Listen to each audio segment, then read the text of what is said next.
me on there trying to Oh, I contact you never, as do you well. know, so I'm really careful with how many people can contact me on what Yeah. things because it can get a lot, you know? Oh, definitely. Yeah. Okay, so I think I'm just going to check. I think we might be live. Yay. So we'll just give people a few minutes to join.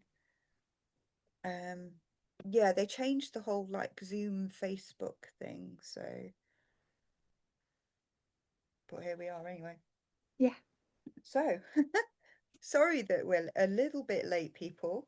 But we are here. If you can hear us, because there's a little bit of a lag usually our end, please pop a comment in the chat box. I'm just going to do a little bit of sharing while we wait for people to join into various different groups. I wish they could make this all a little bit smoother, you know. I know. Yeah. Technical difficulties abounding today, I think. Oh, I know. I wonder what happened. Very odd.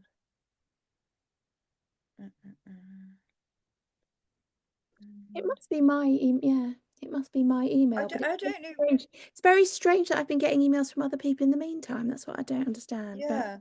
who It's knows? very bizarre because I do this thing where I don't because I'm really monotropic. So I do this thing where I don't send the link until right that's my next thing to do because Hmm. otherwise I have Zoom links everywhere and I don't know what's for what. Yeah. Yeah, yeah. But yeah. Are we glad January is over? Yes. Was February just as long? Yeah. I think I is it's funny, isn't it, how time speeds up as you sit, or your perception of time speeds up as you get older, except for January. Well, What's that?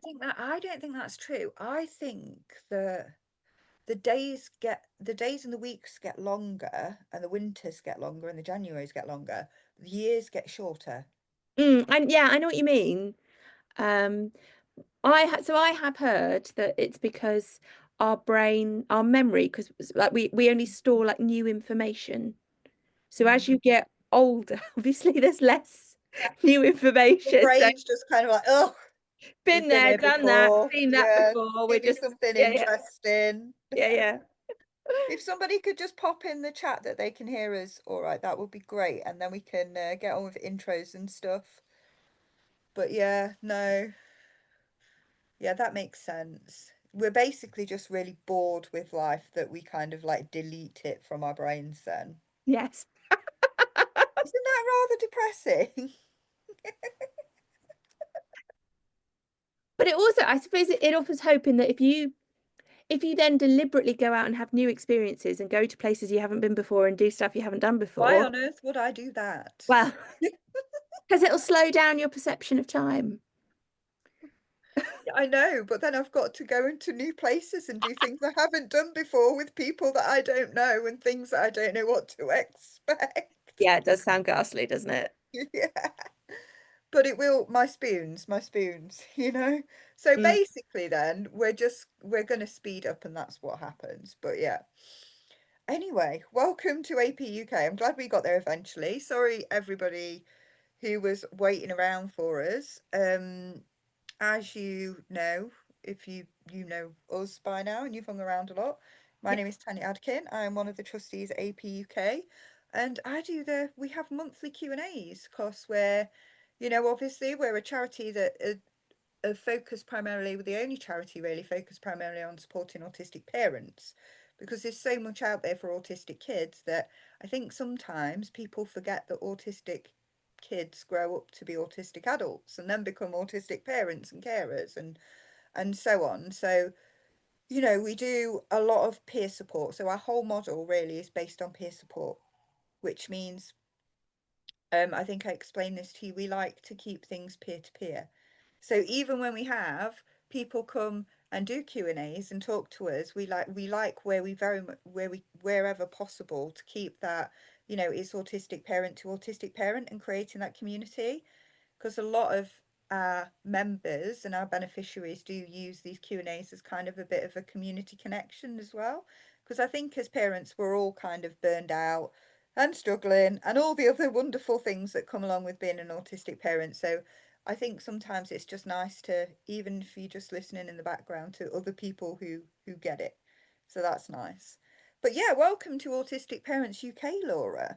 Thank Would you. would you like me?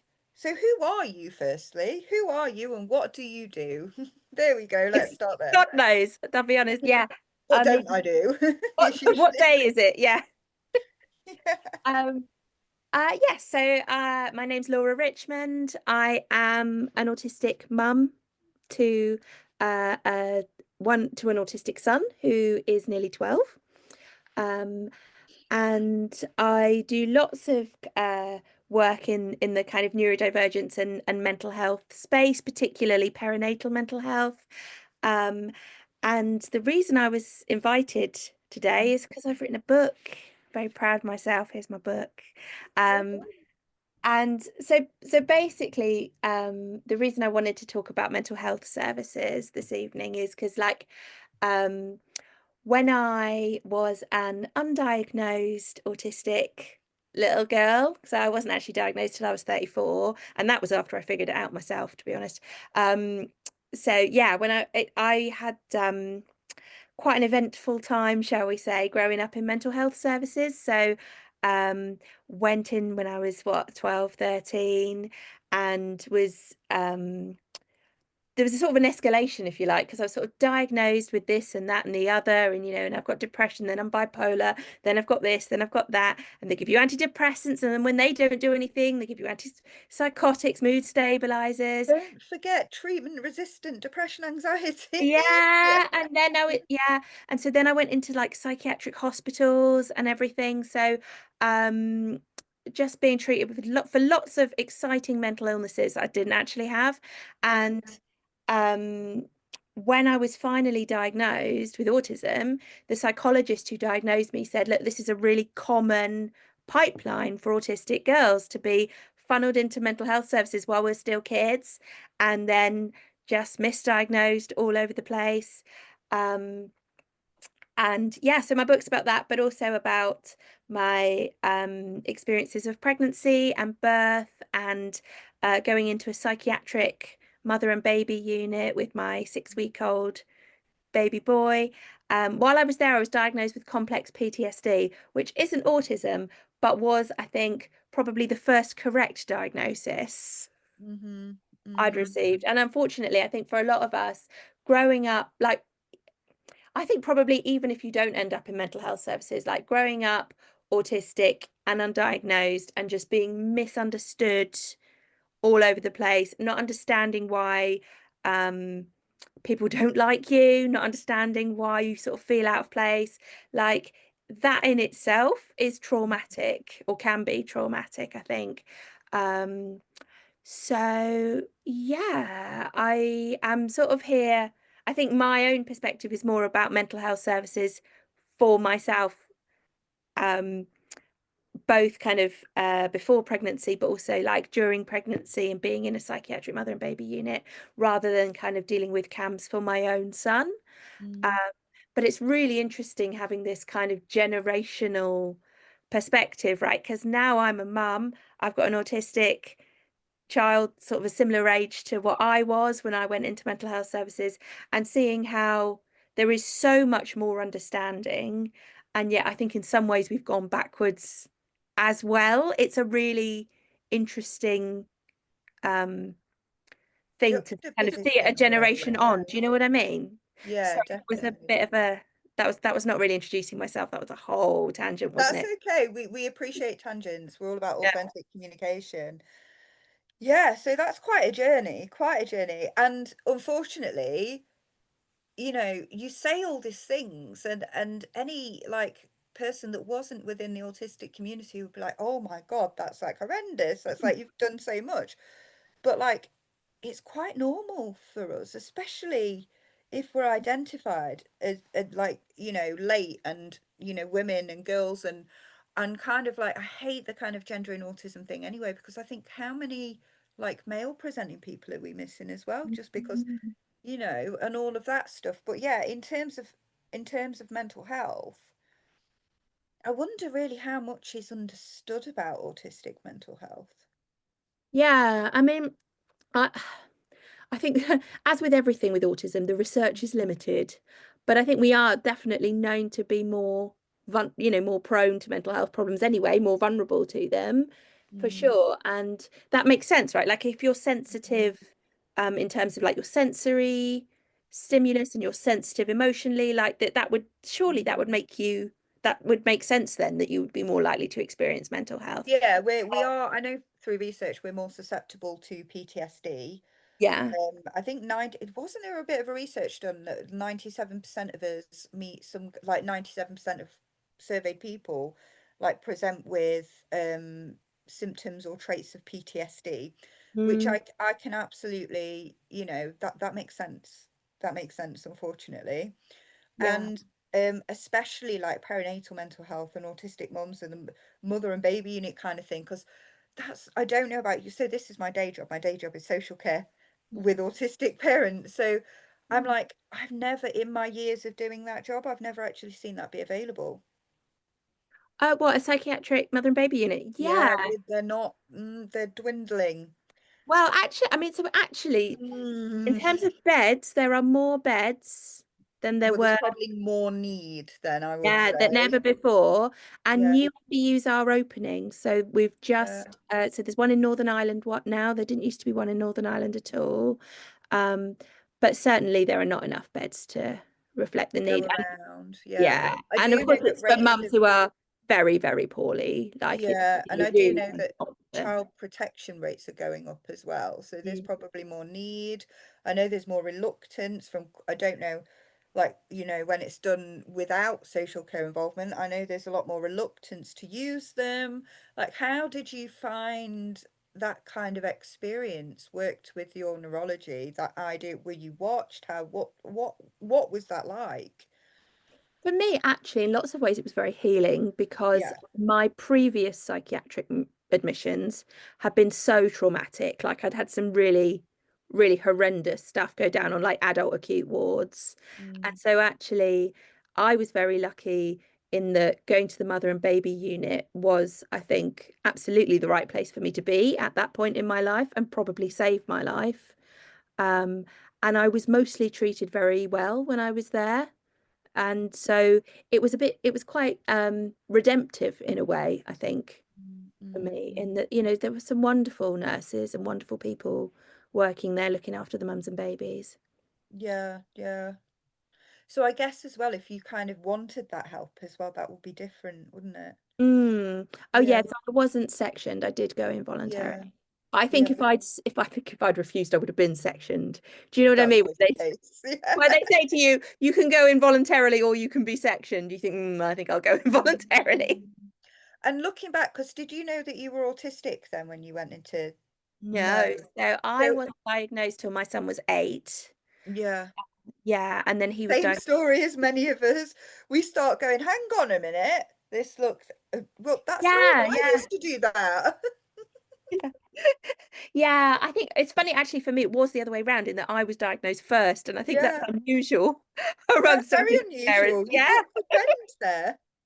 I love But really, that. it was only like, groups like yours and Yeah. people advocating online explaining what autism is. Because right, I thought that it was fucking sorry, No, excuse my that's language fine. on the Q&A. I thought it was like, Rain Man and little train boy thing. And that's the stereotype that I grew up with. And I think if you'd said to me that I was autistic, even 10 years ago, I probably would have been offended because I'd have been, I didn't relate to that at all But I because I didn't think, know what autism yeah. was until like actual autistic people explained it to And me. sexism plays such a big part of that as well, because Yeah. I think that problematic women generally have been painted as hysterical or problematic or unstable or over Mm. emotional and or not emotional enough or Yeah. and all of those Do you know what? awful things. Do you know what I think the worst culprit for that in psychiatric services Mm, is? Borderline personality disorder. yeah. Or now, So what's it many called autistic now? girls and women Aren't they diagnosed with that. aren't they changing it as well? They changed it to emotionally unstable personality Yeah, it's disorder. not really any better, is it? No, but I think they're changing it to just like emotional dysregulation, Oh, complex. I've some heard all sorts of names for it. complex emotional dysregulation or Complex something. emotional needs, I've heard That's before. the one. Yeah, all sorts of But things the like thing that. is, absolutely, we're not saying that those things don't exist and that trauma is not valid or that you can't be both. But I hate the way that we villainize people's trauma. Mm, yeah. I think Um, with BPD, like there are a lot of like it's a very contentious diagnosis anyway, yeah, and there are problems with it anyway, yeah, because of how misogynistic it can yeah. be. Um, but yeah, I think a lot of people with that given that diagnosis are autistic girls and women for And sure. there are major issues. I mean, we are staunch kind of like social model advocates at AP UK anyway. Um, that doesn't mean that there isn't a place for medical Oh, intervention absolutely. and Yeah, yeah. mental health and so on and so forth. But I think we all believe fundamentally that you look at an environment that a person exists within first before you start looking for fault within the person. Oh, yeah. And I think for me that is a huge thing that's missing from services in general, and I'm speaking across the board, especially because I don't think that professionals are given the tools to look at the environmental Mm, yeah, contributions. I don't think they get the training they need to do their job well. But they don't even have the resources. So if you identify an environmental factor in somebody's mental health, there is no Yeah. resources to resolve that. So the only person that they can look at is a parent or a person or a fault within the person. And I think that's what, when you were saying about how in some ways things have come forward but then gone backwards. I wonder if the lack of resources has contributed to that, Oh, definitely. looking at the person, because Mm, it's the only thing that people have. yeah, yeah. So I think, you were saying you did some work with the NHS as well, and so on and so forth. So tell us about that. I'm really interested in that. Not oh, least because I'm not gonna lie, it's a big day job fascination for me as well. So I'm like, oh, what's the yeah, I just sort of got into I'm just trying to think how it started. So I was quite gobby online, particularly about 10 years ago. Twitter was a thing. I was quite kind of mouthy online, particularly about perinatal mental health, because I didn't know I was autistic then. Um, and I got asked by some GPs to review drafts of a perinatal mental health toolkit. right? And this is all, this is actually part of the They book, asked an part of the autistic story. person to review. Oh yeah, I think they got more. You asked me to review anything, you get more than you bargained for because I've done a full proofread, right? Like yeah. So I did that, and then off the back of that, I got asked, to do some more kind of events and things, and that's how I got asked to do like my first lived experience talk at Mm. like training health professionals. And I was so, so scared, like just like oh Terrified. yeah, I was like oh, it was awful. I like ran off and hid in the toilets and like it was just bad, but I was so scared. But then I got up and I did it and it went like so well, like like you could hear a pin drop, because I just think with these sorts of issues, um you can spend hours and hours and hours in a library reading up on it and you can sit an exam and you can even have clinical experience, but actually there are some things that you can't fully understand unless you've lived through them. And Hmm. actually, lived experience testimony is so powerful. Just like, peer support is so powerful. There's nothing that can substitute for actual real lived experience. Um, Hmm. and so, yeah, I mean, from there, it went to kind of advisory groups and training health professionals. And then I suppose my own perinatal experience being a bit more historic now, I've kind of moved into facilitating and supporting other people to share their experiences, and into research because it's a very autistic thing. But like finding things out and writing them down, it just hits my joy buttons, and I love doing that. So these days, I'm Also a researcher. yeah, I'm a peer researcher, so I use my lived Yeah. experience as a core part of my methodology, rather than Mm. trying to kind of minimize it and try and be objective. I say, well, actually, no, I'm not objective. And I don't think you can be with any kind of qualitative Yeah, yeah. research. Like the the person that shapes the research and looks at the data and like I absolutely like I am a full on like relativist, a constructivist. You can't separate the humanness from the research. If these things don't happen in a vacuum, Mm, these things like happen to real people, and those things have they have generational impacts. definitely. But yeah, I'm a massive kind of, I'll get off my soapbox now, but yeah, I'm a massive kind of, and actually, like, I'm all for, and as a charity we are as well, autistic people shaping their own kind of Mm, message about their own community and forwarding like that kind of knowledge creation and understanding, I think is such a powerful thing. And I think we've seen more of that, probably over the last 20 years than we have over the last 100. mm, Um, so yeah, I'm all for that majorly. But yeah, so you talked about going into a psychiatric mother and baby unit, and so struggling post mm. birth and stuff. Was it that because I think you said that you had quite a traumatic experience there.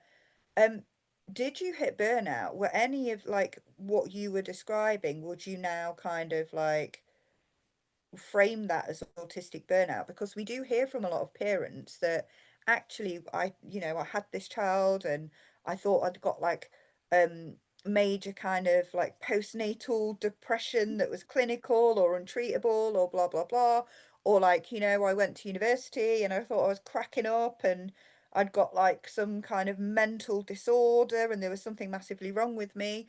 And actually, a lot of people come around to the kind of like realization that a lot of the things that they thought was wrong with them was actually autistic burnout and Mm. being in environments that were incompatible with the way that they kind of functioned. Oh, definitely. I mean, so for me, I don't think at that point in my life, I don't think it was Yeah, burnout. I think it was PTSD.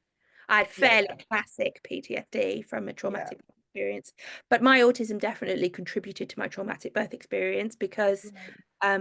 the way that I communicate Mm, wasn't heard, right? And when I'm in pain, I don't scream and thrash about. I'll be like very like, excuse me, I'm in agony, and then you don't get taken seriously.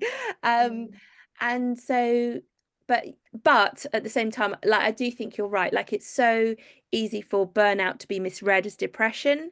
mm, And it's so easy, I think, as well for meltdowns to be misread as tantrums or, like BPD type stuff as well, like autistic meltdowns get misread as mental illness because you lose control of yourself, right? And you can behave in quite a crazy way when you're having a meltdown, right? And shutdowns get misread as like, I don't know, dissociative disorders and stuff like that. So it's really um mm. yeah, I think it's a thing that happens a lot, and there's not always a clear dividing line either because I think a lot of us as autistic people are naturally anxious. Like I'm by default state is pretty flipping anxious all the time, See, and that's I kind of look at it as a different thing. I'm like, we take in so much more information, so it yeah, makes sense that we're actually absorbing so much more information and taking safety out of it. My baseline of arousal is just higher. yeah, yeah, That's yeah. it. But it But I means I've think got less to play with. yes, and it's so easy then. So then if you don't know that you're autistic, it would be really easy to believe that you had an anxiety disorder, right? Mm, mm. And what does anxiety disorder look like? Because I don't know about you, but I am literal, and the way that kind of like my literal interpretations are come about are not necessarily in the literal autistic way, if that makes sense. So people would explain anxiety to me, and I don't know about you, but I would feel like that doesn't feel like it fits with me. And it's Mm, not until years later when the penny drops and they're like, oh, that's what it means, you mm, know? So you take those responses kind of literally, and you're like, but that doesn't feel like me because I feel like this all the time. So yeah, surely if I was anxious, then I would notice me being anxious, you know? yeah. So and it's so literal. And I also think as well that so much responsibility for things like figuring out what's wrong with us, let's just Yeah. use that because there's no better term, Yeah. is placed on the patient. Yes. But then, right, so you're supposed to know what's wrong with you so you can perfectly explain it to the doctor man, but not too much know what's wrong with you because you're not qualified to be Oh, reliable, yes. Yeah. you know? Yeah. Um, And I think you don't, and he'll feel threatened if you know more than he does. Professionally, this has been the bane of my life. I've learnt some really interesting key phrases to just be like, I'm just wondering, I'm just curious, have we considered,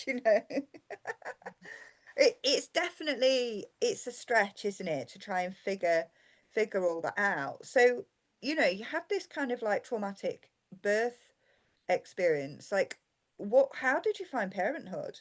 Because you've gone through this, your whole life, like with jumping from like one mental illness to another, thinking, and then, parent mental health unit, mother and baby mental health unit.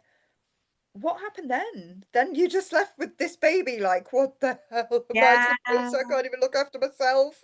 And after that, up to that point, I'd spent my whole life pinging in and out of hospital. And Yeah. I was like, I've got to get my shit together. Do you know what I mean? I've got to fix this now because otherwise it's going to mess him up, Yeah. And it seems, suddenly my life needs to change radically and quickly. And I'm the first idea to make that happen. How did it Um, happen? you'll have to read my book, Tanya. I'm not sure I can explain. There's never like a simple, neat sort of catchphrasy kind of answer to that, but it happened gradually, and it started happening a long time before I realized it was happening. It's a bit like, when you've got a seed in the soil and it Mm, starts to, you know what I mean? It's growing a long time before it breaks the soil and you see the shoot. yeah. It's like that. And I think by the time I think I didn't know, but actually that kind of healing process, that process of kind of becoming more comfortable in my skin, which, and my autism diagnosis later was a big, big part of that. Um, like that had already begun. And I think another thing that's really interesting to me is that I was parenting an autistic child with a strong PDA profile without knowing that that was a thing or what I was We never doing. get life on the easy setting, do we? No, but I had no idea that that's what I was doing. And so all the things these kind of intuitive decisions I was making as a parent were really countercultural, so I've never dished out punishments. I've never dished out rewards. I have never been like, well, you're, I'm big, you're small, and I'm the boss of you, and I sleep with my child in my bed, all these things that are quite kind of hippie-ish in a way. And I'm not a hippie in other respects, I'm quite like quite evidence-based as a general rule. But my parenting was completely countercultural. And it wasn't until, a decade later when I came to understand about his autism and his PDA that I was like, I have been accommodating a nervous system disability Mm. just on intuition without knowing that that's what I was doing. And that's cool. And I think that as parents, I don't think that, that's not me being special. I think as parents, um, we know we We know how to parent our instinctively own know. children. There's a kind of Yeah. intuitive knowing that comes from that connection. And I think that I don't know about you, but I know that we see an awful lot of parent blame, especially mother blame. Um, and I often think, we're taught in the literature that parents are the expert in their child, but I think what's massively kind of not given the credit it deserves is that if you've got an autistic parent, even if that parent does not know they're autistic or neurodivergent, and they've got an autistic or neurodivergent child, what's often kind of translated in, taken as anxiety or neuroticism or mum's the problem or is actually that instinctive knowing about what's coming for that kid because you went through it and you don't want them to go through it. Yeah. And I see that so often, so often. I'm like, well, and it's difficult as well because, I am fascinated by the fact that you had such a good experience in the end with mental health services, because to be perfectly honest, we don't often see that. Well, it was only the mother and baby unit. So after I Yeah, left the mother and baby we'll unit, take it. We'll take that as a yeah, win. yeah, that bit was positive. But I have to say, even after I left, so um, I was sent to a personality disorder service, and yeah, How bad. does one have a disordered personality? Well, it was bad times, that service, and then I moved, so I was like out of catchment, so I was discharged back to the GP, and from there I couldn't access anything because I just didn't fit the right criteria, and I've got that kind of autistic thing. So the thing with me, like often the more distressed I am, the more composed I look. And like mental health services are not expecting that, are they? They expect you to kind of stagger in like King Lear or something. So I couldn't access. So from the time when my son was about 18 months, I couldn't access anything. I was just turned away, right? And then I sort of made a decision that I was just going to stop trying because like looking back at my life over about 25 years, mental health services have done me an awful lot more harm than good. And by I that was gonna, point yeah. I'd come to realize that they were actually a really major cause of my trauma in the first place. It was a bit like they treated me like I was mentally ill until it became a bit of a self-fulfilling prophecy.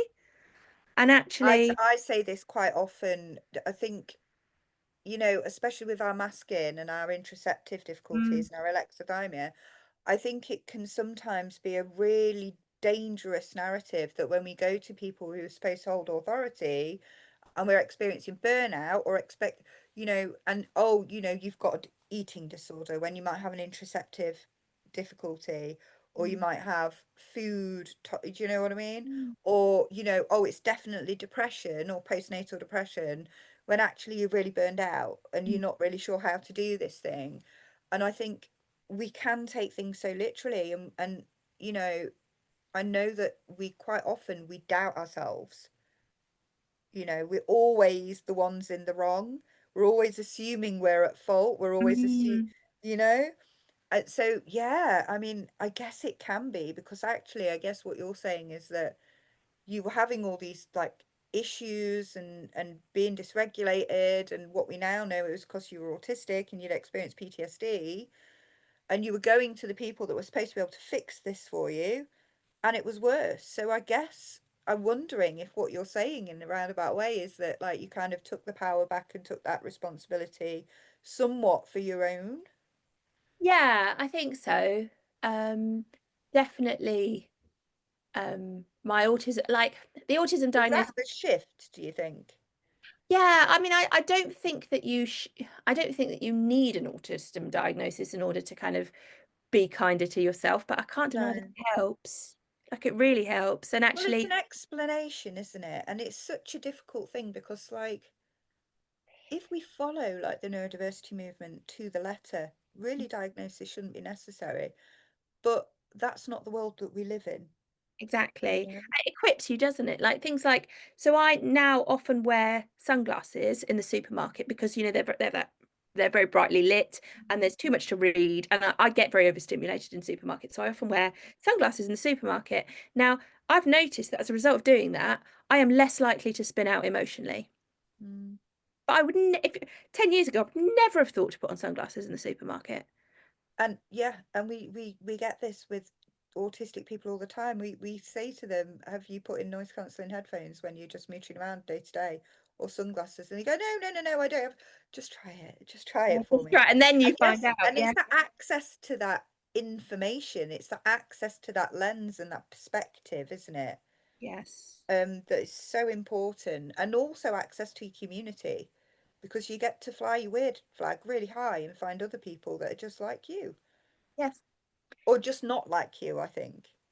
I've just done a really cool project with my Mm, local NHS provider collaborative, looking at how they support autistic and ADHD mums in mother and baby units, like in the ward environment. And um, there's some really good things coming out of that, but also it just shows how kind of unequipped health professionals are and people working in mental health are just not equipped to give us that information, or to give us even a flipping clue, or even No, like notice and refer us on. Like they haven't had any neurodiversity training at all, and if they have, it's Oliver McGowan, which is just isn't really it's the relevant start. It's the to. start. It starts the conversation, but it actually isn't enough to equip mental health practitioners. And the thing is, right, the numbers now, are we saying like there's 1 in 30 people are autistic? Is that the latest figures that are coming out? I I know it was don't 1 in 100 for a very long time, Mm. but I think it was down to somewhere like 1 in 30, maybe less elsewhere. But, that's a huge chunk of the population that you aren't treating.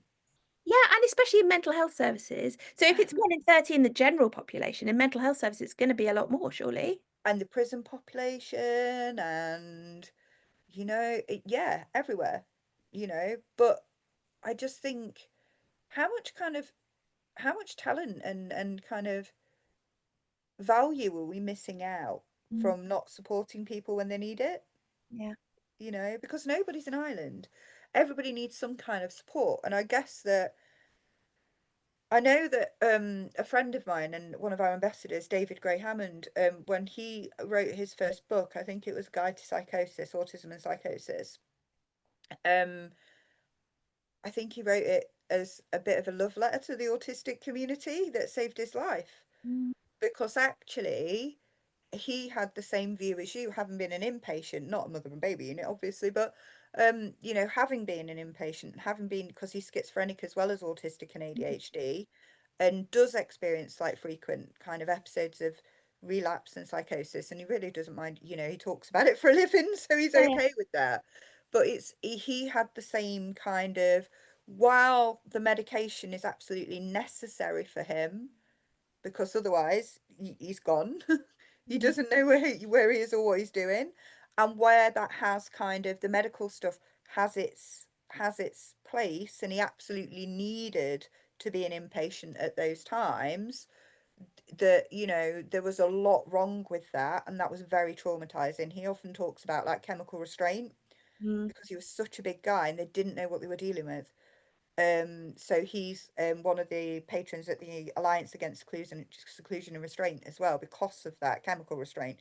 Mm. But he says, for him, the most beneficial thing outside of medication that literally stops him having hallucinations and delusions is the autistic community, because it gave him the tools and the knowledge to understand himself. Yeah.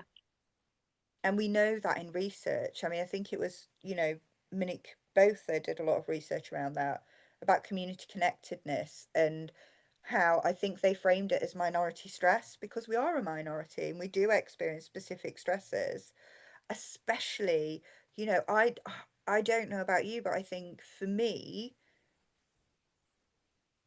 if I knew how difficult parenting was going to be and how much it didn't I mean, don't get me wrong, I love being a parent. I've got it there. I've just about it's taken a long time, but we're all just about Mm. chugging along, having been through the tribunals and the mental health and the schools and the episode, all the other stuff the diagnosis and the Yeah. parent blame and the court, all of the other stuff that we have to go through as a right package.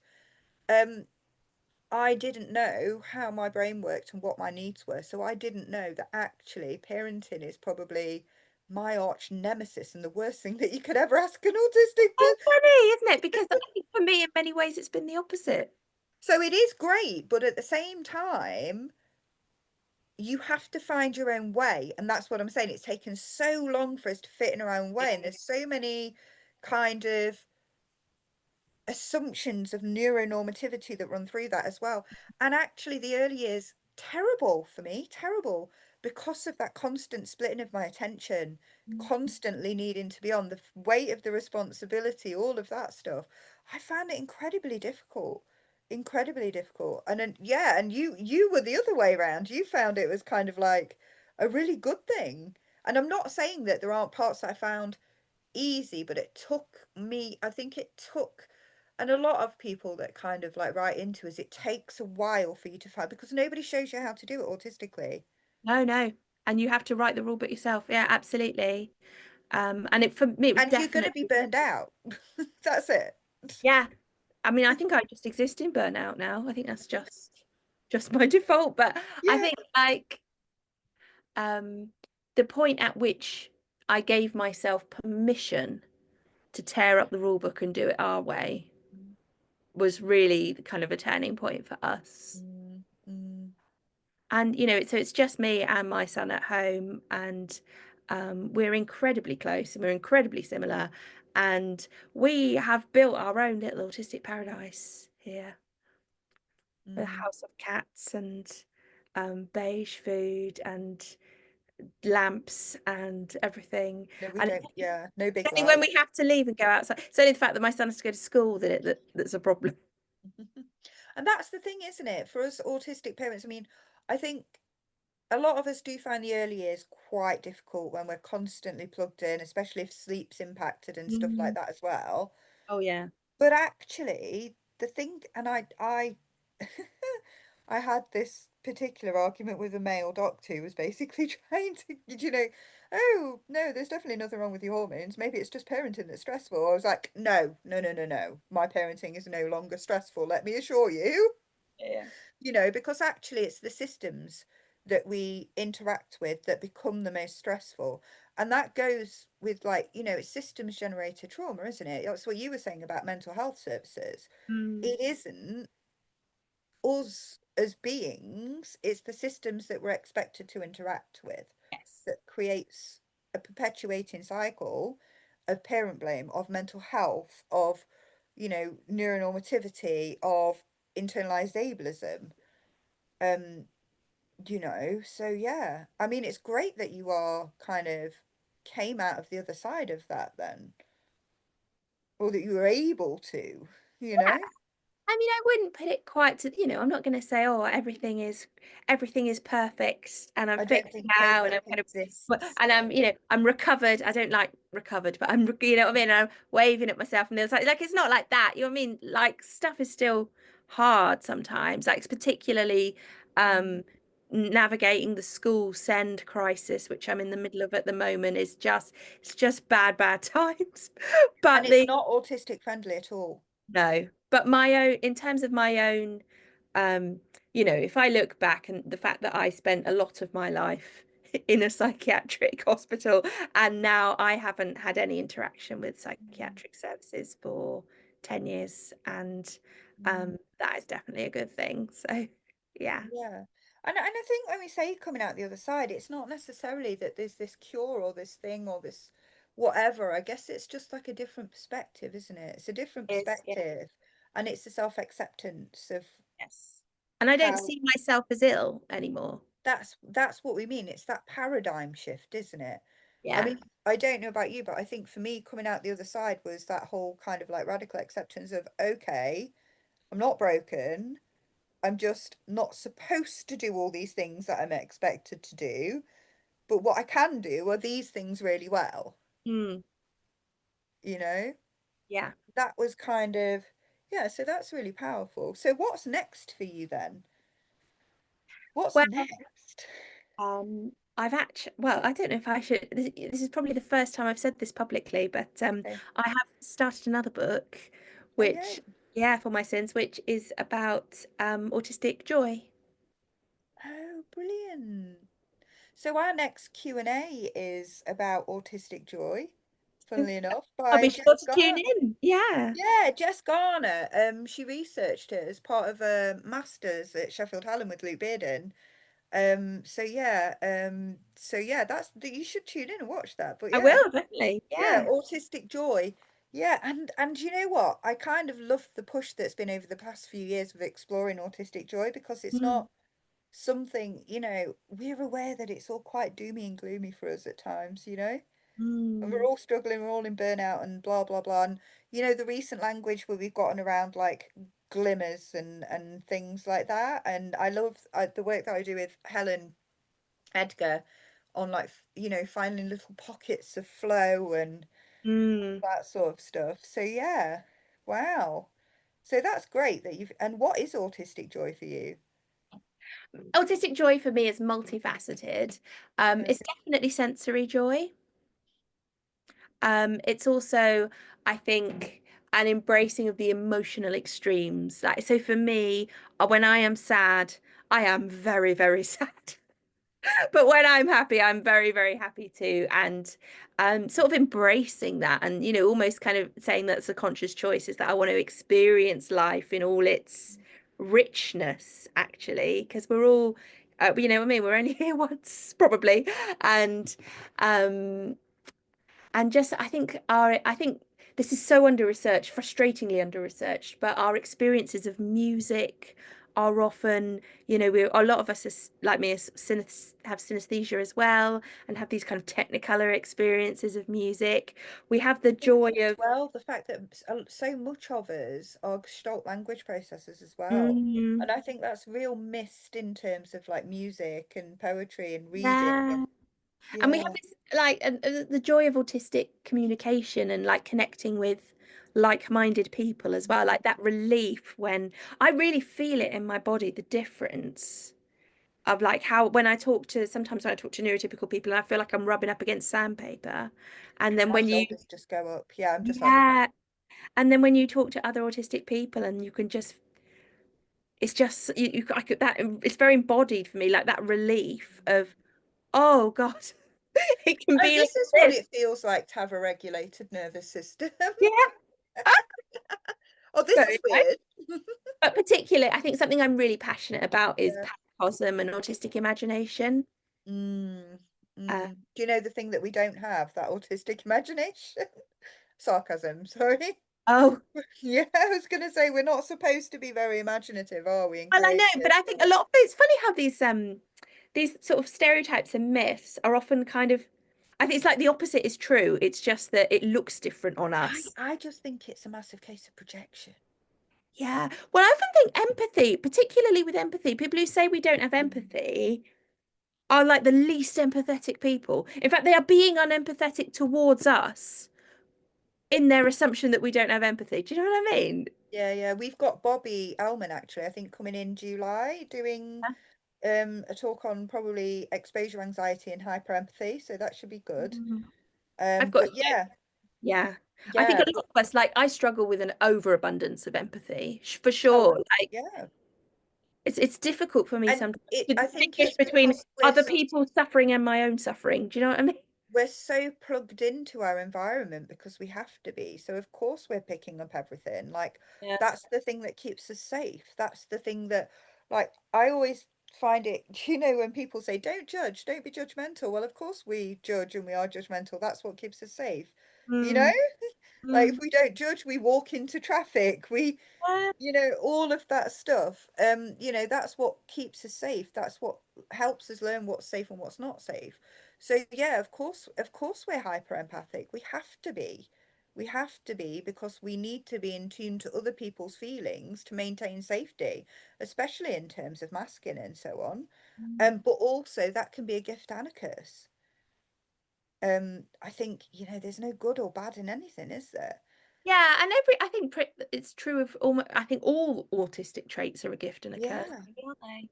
Yeah, I always say that, being autistic, uh, it's aggressively neutral. Yes. We don't have superpowers, we don't have this, we don't, the neurodiversity paradigm, neutral. The fact that it's so positive and so that no, it's just what's been written previously is so pathologizing and negative that when neutrality comes, like the double empathy problem or like monotropism or like, Karen Rose's work on masking or, minority whatever it is, it's painted as something that's so positive that it can't possibly be kind of credible, when in Mm. actual fact it's very, very neutral. Yeah, and I think it's funny, isn't it? Because you get this kind of pendulum swing where the narrative was so negative for so long, and then we went the other way, and oh, autistic, um, sort of asked me supremacy even, and how kind of aren't autistic people wonderful? But then I think sometimes that denies the very real reality of our disability. And Oh, actually, when people say, "Oh, it's a difference, not a disability," well, actually, it's a difference and it's a disability. And I think for and I me, think like, whether a person is disabled by their environment or not is very personal to them. yeah, holding that tension in yourself and saying, look, I love being autistic. I wouldn't be different if you paid me, but at the same time, I have a disability and this is really hard. because And I'm I think, and that's the thing. I'm disabled by the environments that I'm expected to interact with. But unfortunately, I can't turn down the sun, yeah, you know? yeah, yeah. And that's the thing, but that's where the joy comes in, because I guess the joy that we experience and the depth of feeling and understanding and all those other things that we love, I wouldn't change it either. I think I would be incredibly bored without my brain. Yeah. I mean, this is, I probably shouldn't say this, but like to me, I see a lot of neurotypical people, not all, but I see a lot of neurotypical, and I just think like, wow, you have the emotional range of a teaspoon. Like, are you not like you don't realize how small and sad your life is? Like, bless you, you're gonna go through like that and then die, are you? Like, it's just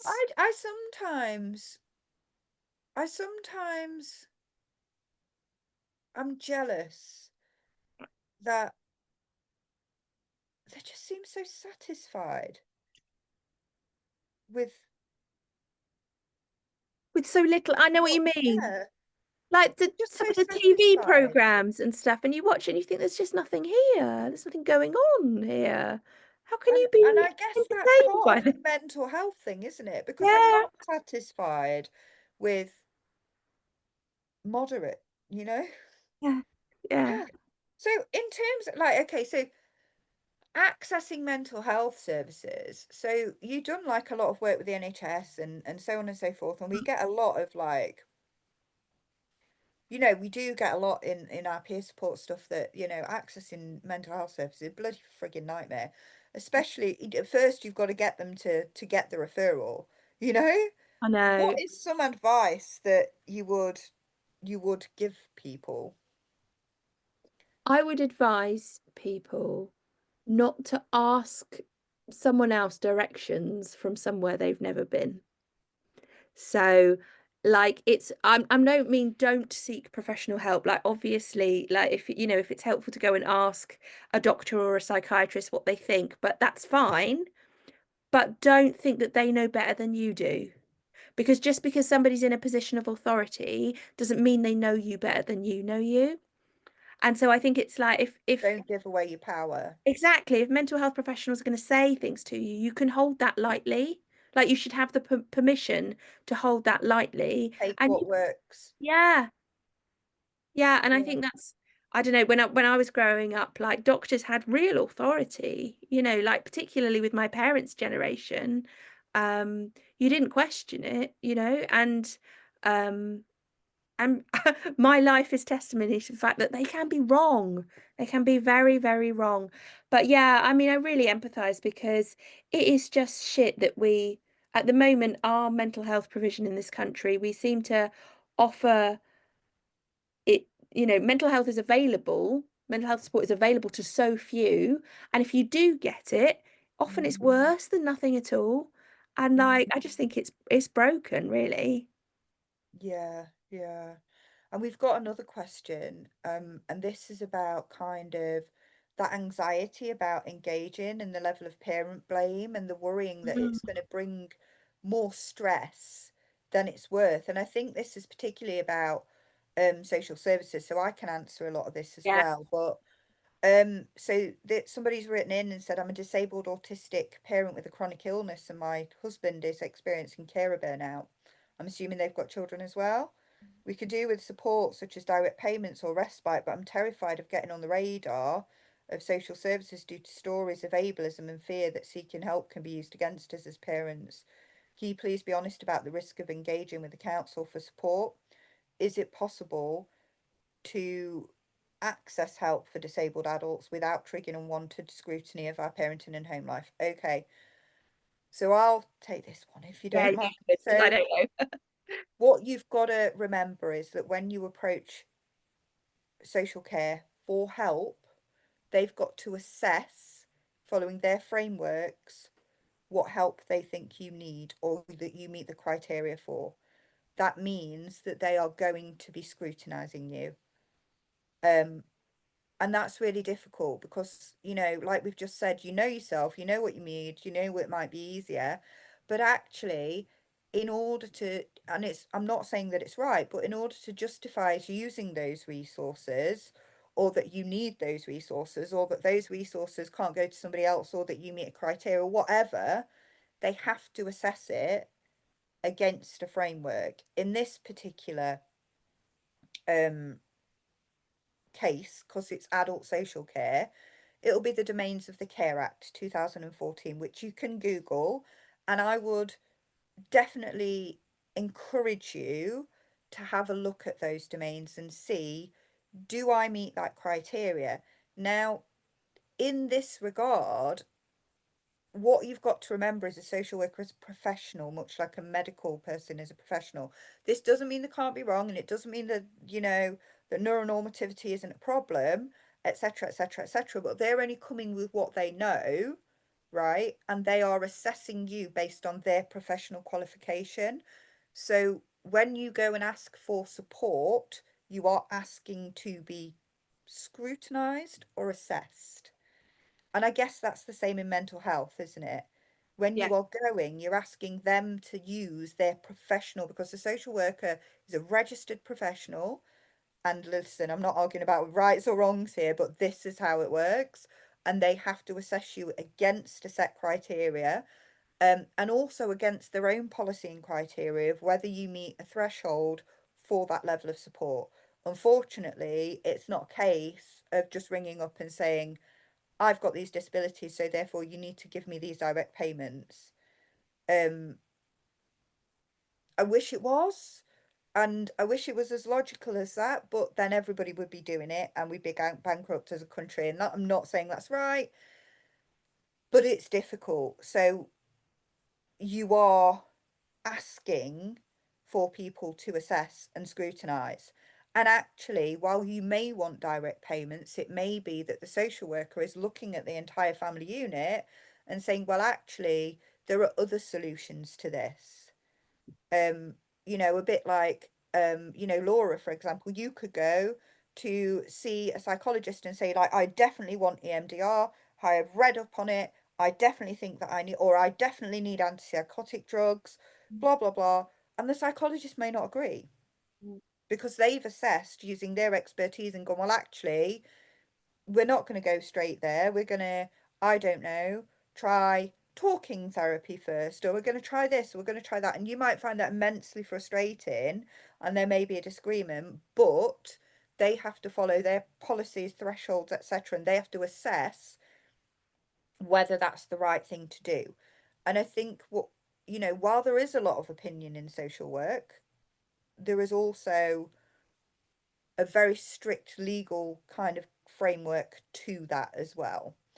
Um, so it's really difficult because people don't want to be scrutinised and don't want to be looked at. But if you are asking a professional to assess your need for support, that's what's going to happen. Now, that doesn't necessarily mean you're going to have your parenting looked at, or this or that or the other. But ultimately, if you're in a situation where you are struggling with your parenting, much like Laura, when you needed to go and into the psychiatric mother and baby unit, then they're going to look at the parenting. Mm. If your husband is struggling to provide the care for you and your child, then they need to look at that to see what's going on, to assess what support is needed and what help can be provided. So I think we just need to be clear about what we're asking for when we do approach professionals. And it's really frustrating because on the one hand, they're the professionals and they've got guidance, and, like, we've got nice guidance and we've got psychiatric and we've got social care, but on the other hand, you know what you need. So, your wishes and feelings and thoughts are always important, but I think I would also look at um what's going to happen if you don't seek that support that you need now. Is it going to get worse, and is it going to get to a point where things may escalate?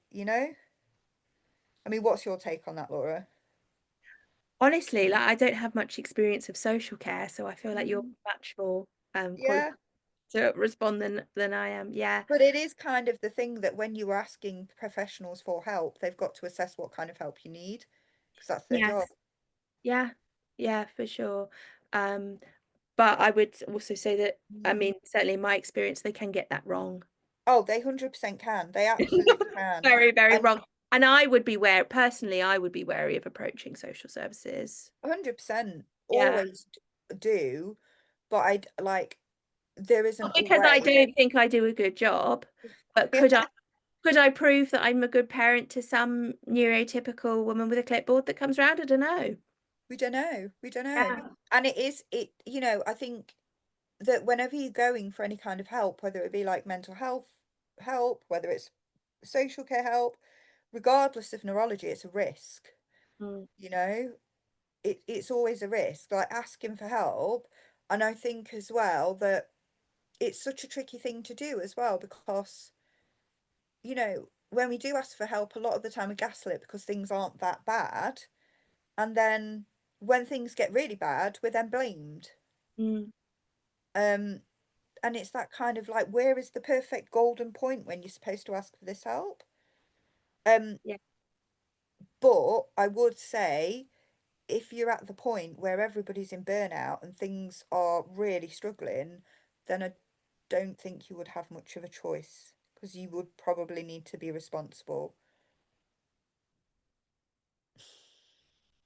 And that's for you to figure out, like at what point you would need Yeah, help. and thinking as well about like other sources of support as well, because like for me, Mm, you know, I've been very fortunate with my friends and my family who have um done more for my mental health personally than probably than the professionals have. And I think in terms of like social support, mm, looking at like third sector options, small charities, mm. um, and children's centres even, um, And friends, also family, what if you've can got a faith be, community, like thinking about um other options as well, because it's not always social services or nothing, or mental health services or nothing. yeah. Often there are kind of a range of different approaches you can take. Yeah, I mean, I wonder if there's like a home start in their area, for example. They often work with parents and they're volunteers that come out and see you every week and you know, but yeah, what else is there are there any other options apart from respite and direct payments? Because to get that you would need to go there. But yeah, have a look. But yeah, it's really tricky. It's really tricky. But yeah.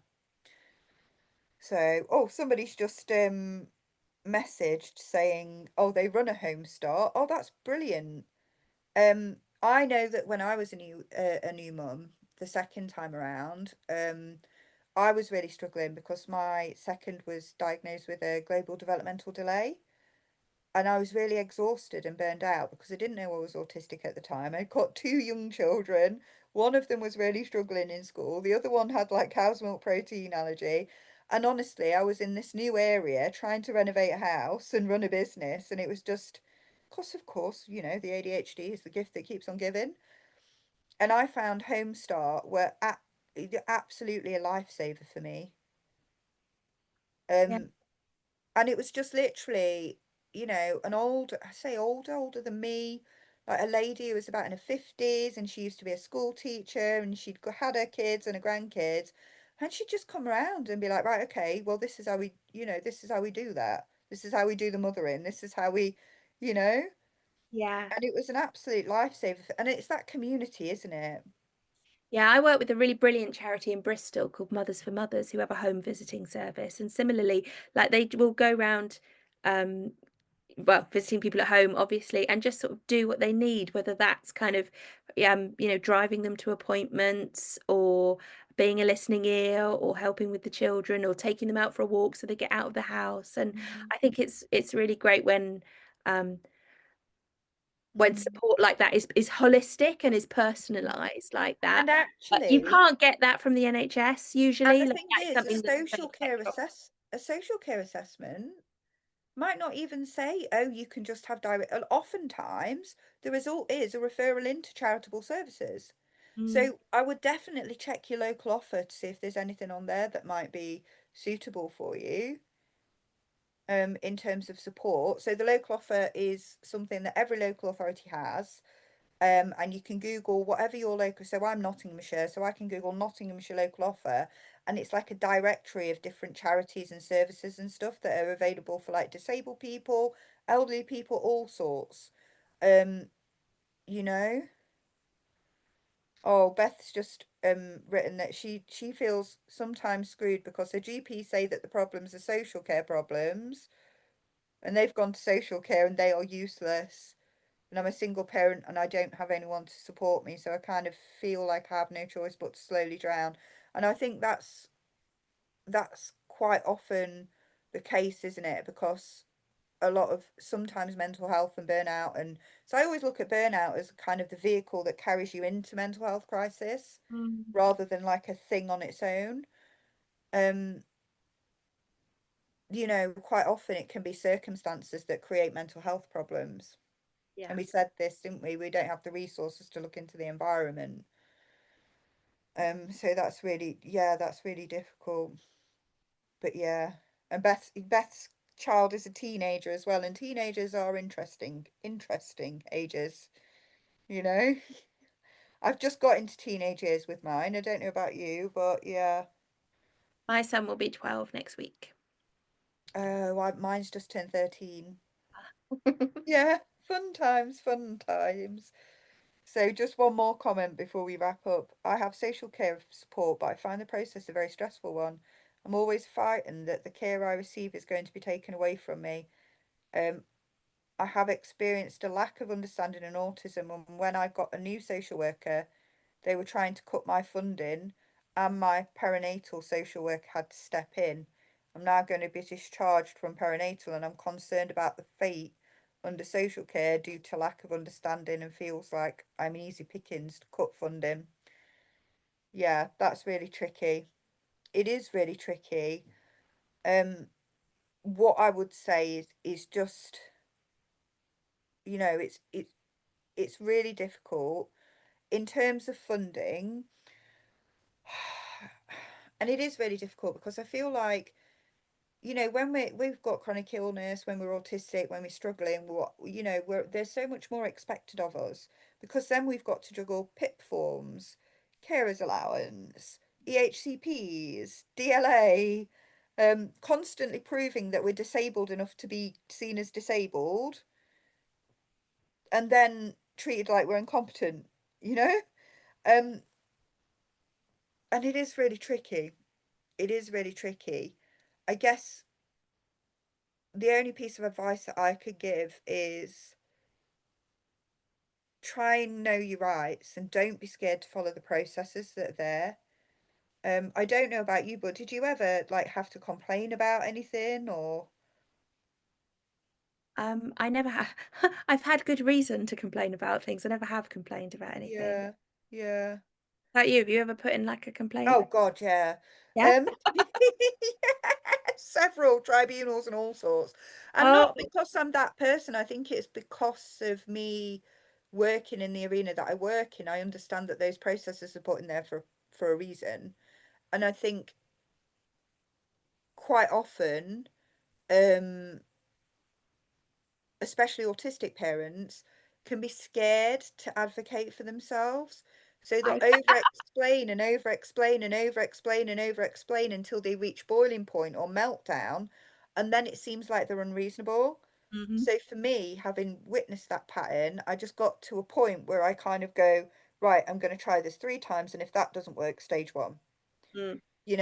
and I find that using the processes that are in place, not abusing, but using in the way that are intended to be used, often will, without the emotion in it, it takes the emotion and it takes the nervous system out of it, because actually that's what that process is there for. Yeah. Um, and that can be really difficult. But yeah. Yeah. Anyway, Laura, thank you for joining us. Thank Thank you you for joining so us much for and calling writing another me. book as well. Well, I've actually got the launch. So I've actually got the launch for this book on Thursday, having an Awesome. event in London, which I'm really excited for because there's not really time to go into this now, but I had my last my publisher went bust a few weeks, sorry, before the publication date. Yeah, it was super, super stressful. Got another publisher now, and it's been published, but it's been a heck of a journey to get here. So I'm really excited for Thursday, and thank you so much for inviting No, me. and where can we get your book? Where can we get it? Well, anywhere. I mean, Amazon, yeah, Waterstones. so I'll be completely honest. Amazon is the cheapest, not the most ethical, but the cheapest. I like bookshop.org because you can support local bookshops and keep your local bookshop open. I like that. Um, Waterstones is good. If you are outside of the UK, Blackwell's do free international delivery. But yeah, wherever books are sold, really, you can buy this one. Um, and And then hopefully the next one soon. Like, how long did it take you to write that book? oh God, 10 years? No, not 10 years, maybe 7 years. But Is that like, it though? Once you break the seal, the rest of it, it's just kind of, yeah, but it was hard. Like, this was like really, I had to go in my trauma for this one. I had to like go and rummage around in my trauma. And um, it was actually sort of the process of writing this book that made me realize that I'm autistic because I saw what I'd written. You know what I mean? You write something, you put it in a drawer, you get it out to edit it. So you reread your own words and you go, and then you go, oh, ah, yeah. You see your own thought processes written down on a page, and then it externalizes it for you, and you go, "Oh wow, yeah." mm, mm, Um, wow, that's amazing. Well, definitely keep in touch, and I'll drop the link to your book in the chat. I will thank find you, it. I'll drop the Amazon link because that's the cheapest, and if other people want to find it, then they can do. thank you so Thank you for much. coming, and definitely keep us up to date of anything interesting that you've got going on because we're more than happy to share. Thank you, and I'd Okay. yeah, definitely like continue to watch these and take part in stuff because I am an autistic parent myself, and you know I'm in the thick of it. So thank you for And that's the everything that thing, you we all do. are. We all are. Like, Yeah, even if we sit here with a little bit of experience in certain things, we're still always in the thick of being an autistic parent, aren't we? yeah, yeah. So love what you do. Thank you so much. That's all right. Thank you for coming, Laura. Thank you. Good night, Take care everyone. then. Bye. Bye.